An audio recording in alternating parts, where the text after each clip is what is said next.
Nang makita ang gulat na tingin ng ibang tao, naramdaman ng taong kalahati ang buhok na may mali kaya lumingon siya, nakita ang 2 taong nakatayo sa likod niya, nagulat, young Master Joe. Narinig ni Joe ang mga salita kanina, nagngangalit ang kanyang mga ngipin at tumingin sa gatekeeper, at agad na humakbang ang bodyguard ni Joe at sinakal ang taong kalahati ang buhok, bastardo ka, naglakas loob kang insultuhan ng young master. Young master, hayaan mong ako ang bahala sa kanya. Sa kabutihang palad para sa taong kalahati ang buhok, hindi gustong parusahan siya ni Joe, nagngangalit lamang ang kanyang mga ngipin at umalis, at tinawag ang bodyguard, hindi na kailangan, pumunta na tayo sa appointment. Hindi matanggap ng bodyguard ang kanyang galit, nauuto, pero young master. Mahigpit na nagngangalit ang mga ngipin ni Joe, galit na lumingon at sinigawan ng bodyguard, hindi mo ba narinig ang sinabi ko? Umalis ka na. Nang makita si Joe na galit na naglalakad palayo, sumunod ang bodyguard, sandali lang, young master.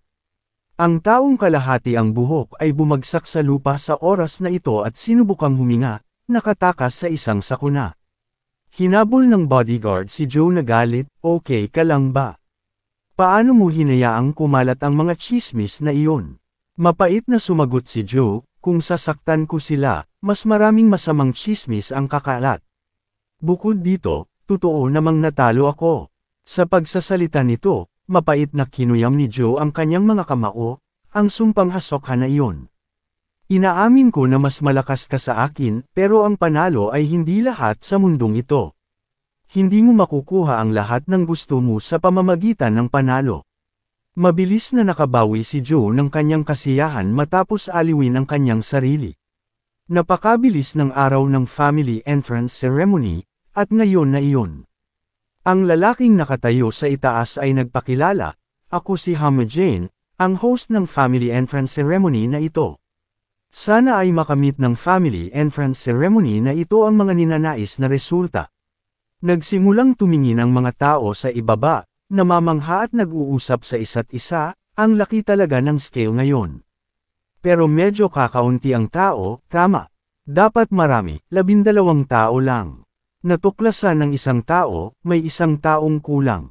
Nagdududa namang sumagot ang isa, posible bang may nahuli sa ganito kaimportanteng araw? Naruroon din si Sokhan, tumingin sa paligid, naghahanap, nasaan si Miang Wu?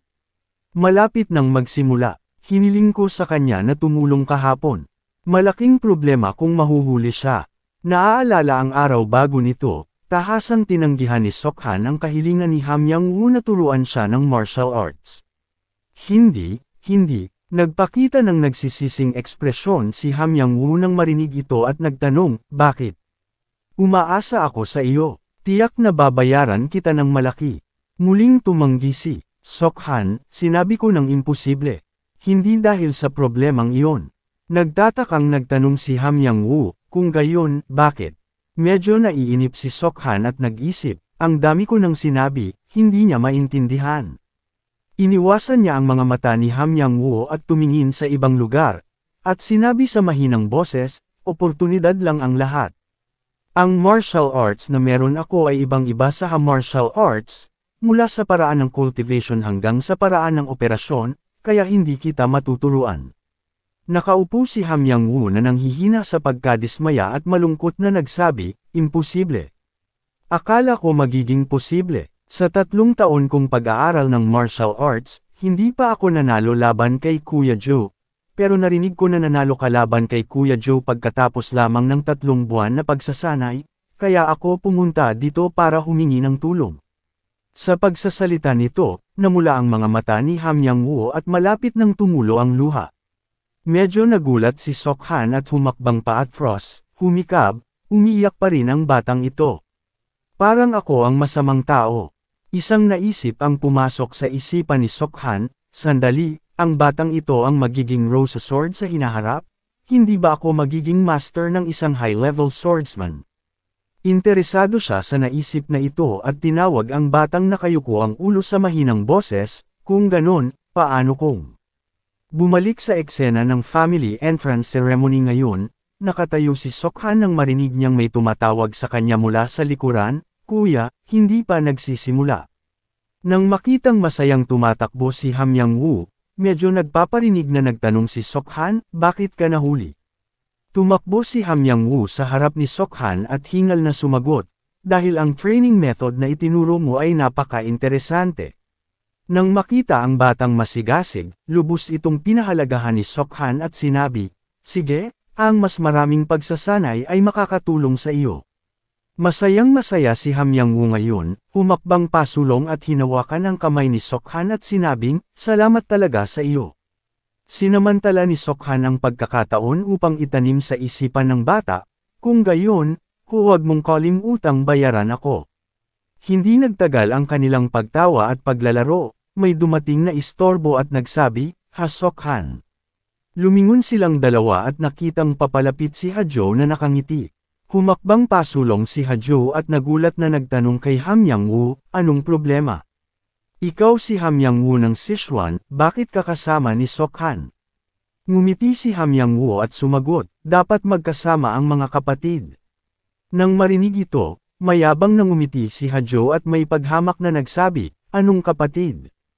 Hindi napigilan ni Sokhan na kurutin ang tainga ni Hajo, kuya ang itatawag mo sa akin.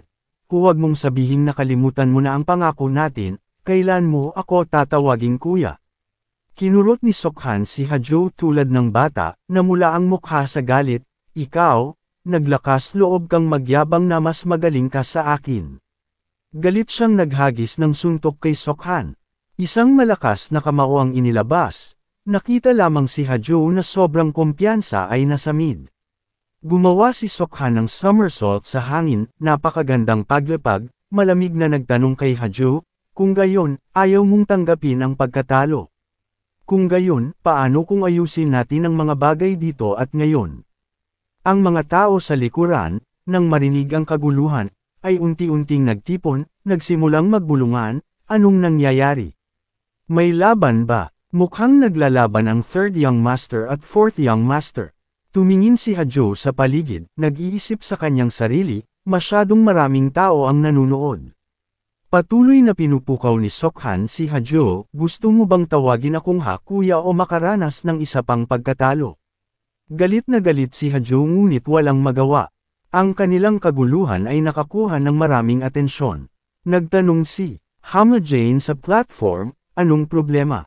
Bago ang initiation ceremony, nagbabalak ba kayong mga kalahok na gumamit ng karahasan laban sa isa't isa? Nang marinig ang mga salitang iyon, namutla ang mukha ni Hajo, nagmura sa loob. Sumpa, kung mag-iiwan ako ng masamang impresyon sa host bago pa man magsimula, magiging mahirap. Nauutol niyang sinabi, ay iyon. Sa sandaling ito, lumapit si Sokhan at inakbayan siya, sinasabing, paumanhin, nagpapainit lang kami ni Hajo, pero parang medyo napalakas ako. Niyakap niya si Hajo na nakasimangot, pagkatapos ay nagpakita ng parang negosyante ng ngiti at nagtanong, tama, Hajo, little brother.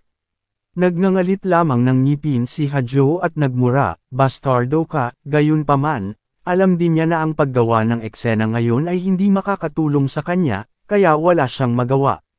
Sa makatuwid, sinabi niya, tama, salamat, Hang Sokhan. Nang makamit ang kanyang layunin, masayang ngumiti si Sokhan. Hindi gustong makialam ni Hama Jane, mahigpit lamang niyang pinaalalahanan sila, huwag lang ninyong maapektuhan ang seremonya. Agad na tumango silang dalawa bilang pagsang-ayon, oo, paumanhin. Umubo ng 2 beses si Hama Jane at malakas na sinabi sa lahat, kung gayon, ipinapahayag ko na ang initiation ceremony ay opisyal nang magsisimula ngayon. Nagsimulang sumigaw ng malakas ang mga tao sa ibaba, puno ng sigla. Nagngangalit ang mga ngipin ni Hajo, hindi matanggap ang galit mula kanina. Ngumiti si Sokhan, nasisiyahan sa pagkakita sa kanyang nakababatang kapatid na bigo at walang magawa. Sa sandaling ito, inihayag ni Hama Jane na nakatayo sa platform, mula ngayon, ipapaliwanag ko ang mga patakaran ng initiation ceremony. Napakasimple ng mga patakaran, kolektahin ang 2 kahoy na plate na ito, umakyat sa tuktok ng bundok at ibigay ang mga ito. Iyon lang, bibigyan ko kayong bawat isa ng 1 kahoy na plate at may isa pa, kolektahin ang mga ito at umakyat sa tuktok ng bundok.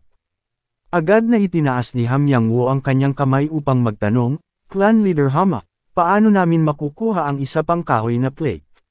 Sinabi ni Hama Jane sa malalim na boses, may dalawang paraan. Ang direktang paraan ay hanapin ang mga kahoy na plate na nakatago sa bundok na ito. Ang pangalawang paraan ay ang protection squads na nakakalat sa buong bundok. Pagkatapos ninyong labanan sila, makukuha ninyo ang mga kahoy na plate. Nang marinig ito, nagbago ang mukha ni Ham Yang-woo, nagtanong, protection squads. Hindi lamang siya, ang mga kabataan sa tabi niya ay natakot din, nagbubulungan sa isa't isa. Ang mga unang clan guards, gusto nilang talunin natin sila. Nang makita ang pagkalito ng lahat, ipinaliwanag ni Hama Jane na nakatayo sa itaas, syempre, hindi ko kayo hinihiling na talunin ang protection squads.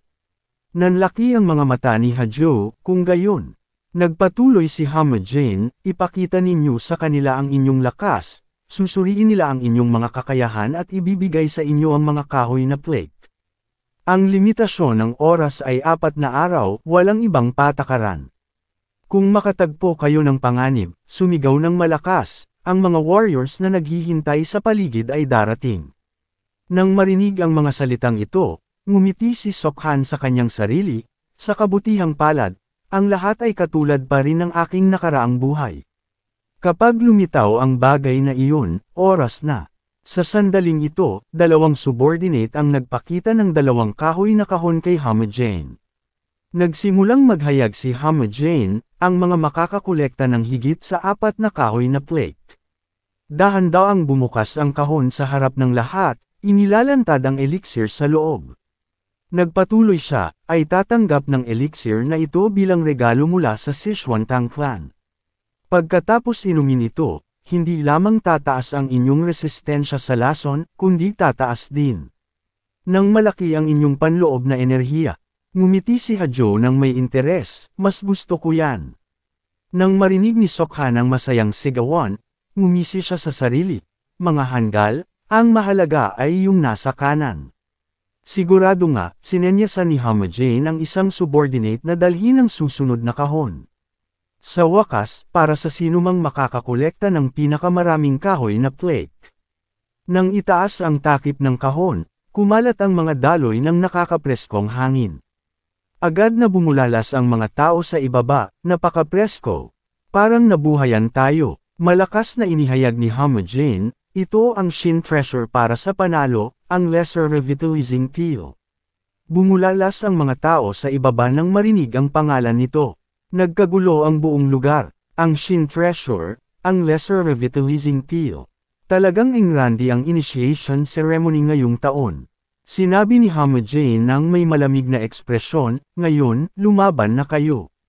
Lumingon ang masisiglang kabataan at lumipad patungo sa kagubatan. Lumingon si Sokhan at sinabi, Tara na rin. Mukhang nasa sabik si Ham Yang-woo, sige.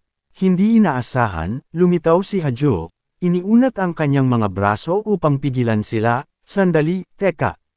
Medyo naiinip si Sokhan sa kanya, nagtanong ng may pandidiri, bakit ka masyadong mapilit?